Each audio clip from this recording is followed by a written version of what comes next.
ஒரு வழியாக எல்லாத்தையும் க்ளீன் பண்ணியாச்சு. ஆனால் வந்து கிழங்கா மீன் எடுத்து வச்சுட்டேன். பச்சை நெத்திலி மட்டும்தான் குழம்பு வைக்கிறேன். பச்சை நெத்திலி மீன் நல்லா க்ளீன் பண்ணி கண்ணாடி மாதிரி ரெடி பண்ணியாச்சு. குழம்பு கூட்டி வச்சு கொதிக்குது.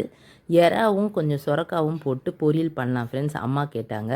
அதனால் எறாவும் சுரக்காவும் போட்டு பொரியல் பண்ணால் ரொம்ப சூப்பராக இருக்கும் டேஸ்ட்டு.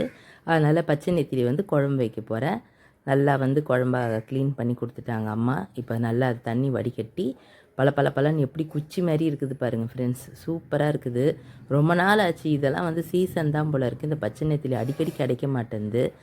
சும்மா சிக்கன் மட்டன் சாப்பிட்டு சாப்பிட்டு வெறுப்பாகி போச்சு. இந்த பச்சை நெத்திலி பார்த்தது ரொம்ப சந்தோஷமாகிடுச்சு. அதனால் வாங்கி நல்லா குழம்பு வச்சாச்சு.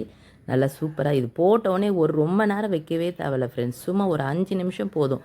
அப்படியே இது ரொம்ப வந்து கரண்டி போட்டு கலக்கிடக்கூடாது. ஜென்டிலாக அப்படியே லேசாக போட்டு கலக்கி விட்டுட்டு ஒரு 2 கொதித்த உடனே ஆஃப் பண்ணிடணும். ஆனால் தட்டு போட்டு மூடக்கூடாது.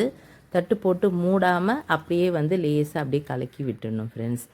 அவ்வளோதான் ஃப்ரெண்ட்ஸ், சூப்பராக குழம்பு ரெடி ஆயிடுச்சு நமக்கு. நம்மளும் சாப்பிட்லாம். நீங்களும் சாப்பிட்டு சந்தோஷமாக இருங்க.